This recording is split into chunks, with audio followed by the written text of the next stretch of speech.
What's up? I'm back. It's been a long time since I last posted. I private all the old videos except for Mobile Parody and Pizza on My Mind, which Mobile Parody, the anniversary for that is today. Well, I'm recording this on the 28th. But I hope this drops on the 29th. So, the 29th is when this dropped, and that was the best song of all time, easily. So, we're going to be talking about the top 5 players for Oklahoma City Thunder and Seattle Supersonics. I'm probably going to do, like, maybe the Clippers and, like, the... What was the other... I don't remember. But I'm probably going to, like, do that one next. Or I'll do, like, another NBA video next. So, alright, let's get into it. Leave a like, and hope you enjoy. Starting with the Oklahoma City Thunder, at number 5, I have James Harden, who averaged 12, 2, and 3 a game in his 3 seasons with the team.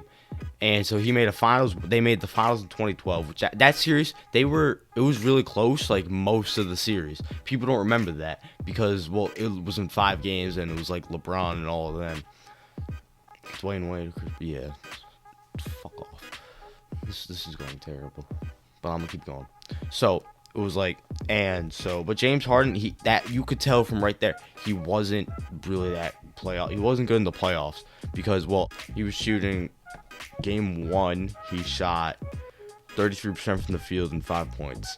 The next game, he bounced back, 21 points on 63% from the field. But then the next 2 games actually, he shot 20% from the field and had 8 points and 8 and 9 points in both games. And both were pretty close. So if he was just hitting his shots, he probably could have won a game or two.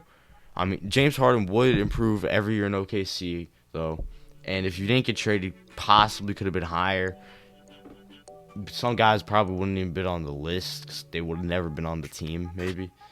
I don't know. Alright, so that's for the first one on the Oklahoma City Thunder. At number 5 for the Sonics, I got Lenny Wilkins. Now, I've never seen Lenny Wilkins play, so I'm just going off stats and what I've seen. I kind of just chose a good player for the list. The top 4 is a lot more top-heavy for most of these teams, but every player, well, top-heavy, especially for Oklahoma City Thunder, because 2010's was. That's all solid. So, and every player is really hard to figure out. So, Lenny Wilkins, was a 3-time All-Star with the Sonics, averaged 19 points, 9 assists, and leading the league in assists in 1970 with 9. He did all of that in 4 seasons with the team, so there's not really that much to talk about. Let's get to number 4 for Oklahoma City Thunder. Number 4 for OKC, I have CP3. Even though he played 1 season with the team where he averaged 17, 6, and 5, and he was leading a team who had a 2% chance to make the playoffs. And while everyone was calling him washed and proving everyone wrong and doing this at like 34, 35, he was awarded with an all-star selection, making an all-NBA second team. This is definitely one of his best years ever, which was sadly traded to the Suns, which are the 2nd seed right now as I'm writing the script. But he really made a ton of players better and took teams that shouldn't be in the playoffs into the playoffs. It's really insane, honestly. And he's definitely one of my favorite players, but let's just keep on going. Alright, so at number 4, I have Jack Sigma. I've also not watched any games from him. I'm going off stats and awards from him. And it's actually really good in this, and he has a pretty underrated career all the time, but let's get into it. He averaged 16.8 points, 3 assists, and 10 rebounds, and 47% from the field, which is really surprising. He made 7 All-Star teams with the Sonics and made all-defensive second team and won the championship with the team at 79. Honestly, a pretty underrated player. Probably only gets talked about from people in Seattle. NBA, please bring back the Sonics. We all want the Sonics to be back. I would love the Sonics to be back. At number 3, I have Playoff P. You were going to take on a Garden Donovan for the Georgia position? Yeah, I'm used to it. I'm used to this. Y'all ain't met Playoff P yet, huh? I'm tired of clowning Paul George. He's actually a really good player. It's a love-hate relationship between me and Paul George. So, now his career in OKC is very interesting. And with his first gets in 2018, starts with defending MVP, and they bring Carmelo Anthony. Now, most people thought this team could compete with the Warriors, Big Three, compete with the Rockets. That didn't happen. They won one more game than they did the year before, and Paul George was averaging a decent. He was doing his thing. 21 points, 3 assists, 5 rebounds. You're in an All-Star selection. No All-NBA team. But yeah, Melo was. Oh wait, no, Paul George didn't make an All-NBA team. But Melo was kind of ass the whole year. So I guess you can't blame him for that. So Melo was ass. But in the playoffs, I don't really want to talk about the play. That was ridiculous. That was just ridiculous against the Jazz Game 6. That was ridiculous. That was ridiculous. That was ridiculous. But let's get into next year. So 2019, Paul George probably had his best season of his career, averaging 28 points, 4 assists, and 8 rebounds, leading the league in steals of 2.2. I mean, these are just really great numbers. And he finished third in MVP voting and Defense Player of the Year voting. But he finished third in MVP and Defense Player of the Year voting. And making All-NBA first team and All-Defensive first team. Now, we know what happened in the playoffs. A lot better than the year, especially in Game 5. He shot 70% from the field and 36 points. I mean, people don't really talk about that because Dame kind of fucking... Yeah, he sent him home. But throughout the whole series, including this game, he shot the ball terribly and had a lot of turnovers. Alright, so at number 3 for the Sonics, I have Ray Allen, who in his career was averaging 24 points, 1 assist, and 4 rebounds. Pretty solid numbers. And Ray Allen is also known for revolutionizing the three-point shot. His best season and the team's best season in 2005. They won 52 games, finishing 4th in the West. And Ray Allen, after making the All-Star team, and made All-NBA second team. Too. In the playoffs, they gentlemen swept the Kings, but the second round they met the Spurs, which were the fucking Spurs. Of course they weren't. They wouldn't win that series. The next year they missed the playoffs. Year after that they also missed the playoffs. But Ray Allen did make All-Star teams both of those years. All right, so at number 2 for the Oklahoma City Thunder, a lot of you are in Yemen at this one. Russell Westbrook, shut the fuck up. He's not number 1. He's number 2. Kevin Durant's better than Russell Westbrook. Shut the fuck up. Okay, you're wrong if you say Kevin Durant is not better than Russell Westbrook in his career with Oklahoma City Thunder. You're wrong. You're wrong. So let's talk about Westbrook's career with the Thunder. So he averaged 23 points, 8 assists, and 7 rebounds.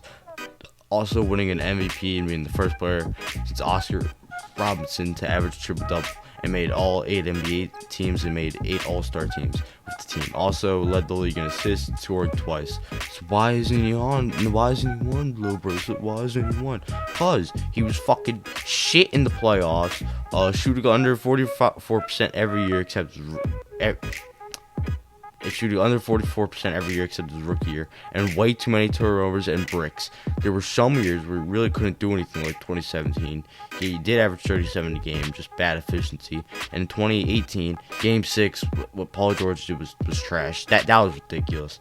As I said before, I don't want to talk about that. And he got injured in the playoffs too many times. And like in, I think it was 2013, when he got injured, and they still beat the Rockets. I think that series. Was it against the Rockets when he got injured? I think it was. Pat Bev injured him. At number 2 for the Sonics, I have Shawn Kemp. Now he's not talked enough his career. He's not even in the Hall of Fame actually, but he should be. With the Sonics, he averaged 16, 1, and 9, making 5 All-Star teams and 3 All-NBA teams. Sonics. But how is that better than Ray Allen? Well, I'll tell you the players who's making it over. And he would have made probably more All-NBA teams, more All-Star teams, if he was in a different era, like the 80s or some shit. And so he was making it over like guys like Charles Barkley, All-NBA teams. Who else was making it over? Making it over like just all-time greats. And his rebounding is great, and more all-NBA teams. Also, his team was able to win when he was there. Even though he wasn't the best player, he was still a great second option. At number 1 for the Thunder, y'all already know who it is. It's my boy, Kevin Durant. Yeah, that's right, KD. Even though he left OKC for 73-win team, and that he blew a 3-1 lead to. But he played great in playoffs besides that 3-1 choke, and carried his teams. Also having a better MVP season because you're carrying that team and leading them to best record in the West, and averaging 32 points a game on great efficiency. This year after LeBron should have won unanimous MVP, and was doing this when most people were questioning. And people were questioning, like, is KD better than LeBron? Is KD the best player in the league? No, nobody was doing that for Russ. Shut the fuck up if you think Russ was arguably the best player in the league that year. Shut up. Which I can make a whole video on why KD's better than Russ, and also how great KD's MVP season was, and maybe just MVPs in general, and like ranking all MVPs in time for OKC. But that's for. And like KD better than Russ in time for OKC, I meant. So now for the Sonics, number 1, I have Gary Payton averaging 18, 7, and 4. Also 2 steals a game, which is crazy as a guard, 2 steals a game, and winning a Defensive Player of the Year, which is also, I'm pretty sure, the only ever point guard to do so. 9 all-time all-defensive and 9-time all-NBA teams, and led the league in steals in 96. Which 2.9, so it's basically 3, which is insane, honestly. And making the NBA Finals, where the team won 64 games that year, where he low-key locked up Jordan for 2 games, and nobody wants to talk about that. And he held one of the most underrated careers of all time. He had one of the most underrated careers of all time. Now I will rank all the players on the list in their careers with the team pretty quick. 10 James Harden, 9 Chris Paul, 8 Lenny Wilkins, 7 Jack Sigma, 6 Ray Allen, 5 Paul George, 4 Sean Kemp, 3 Gary Payton, 2 Russell Westbrook, 1 Kevin Durant. The Ray Allen and Paul George one, you could put that anywhere. I really don't know which one's better. It's hard to tell. But yeah, I mean, I hope you enjoyed the video. Make sure to leave a like, subscribe, and turn on those post notifications. I'm gonna be back. Hopefully. I guess there's gonna be a lot more sports content, maybe like me just playing 2K or some shit later, or me also just like doing more of these types of videos and talking about the NBA. I'm probably gonna do, better videos than this. I stutter a lot and I have to edit a lot of this out, but I mean, have a good day.